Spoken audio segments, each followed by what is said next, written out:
कधी कधी मला एक प्रश्न पडतो, लोक श्रीमंत का होत नाहीत? कारण त्यांच्याकडे पैसे नसतात म्हणून नाही, पण कारण त्यांच्याकडे धैर्य नसते. गेल्या 40 वर्षात लोकांनी इक्विटीमध्ये गुंतवणूक का केली नाही? कारण प्रत्येक वर्षी एक नवीन भीती होती. कधी युद्ध, कधी मंदी, कधी बाजार कोसळणार अशी बातमी.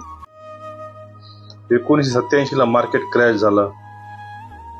2000 ला टेक्नॉलॉजी बबल फटला. 2008 ला जग आर्थिक संकटात गेले. 2020 ला कोविडने संपूर्ण जग थांबवले.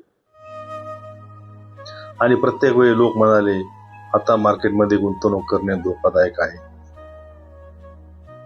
पण सत्य काय आहे माहित आहे का? जगातील सर्व संकटे, सर्व युद्धे, सर्व मंदी यापैकी एकही गोष्ट मार्केटला कायमची थांबवू शकली नाही. पण या भीतीमुळे हजारो लोकांनी त्यांच्या आयुष्यातील सर्वात मोठी संधी गमावली. ते पैसे वाचवत राहिले, पण संपत्ती कधीच तयार करू शकले नाहीत. कारण संपत्ती धैर्याने तयार होते, भीतीने नाही.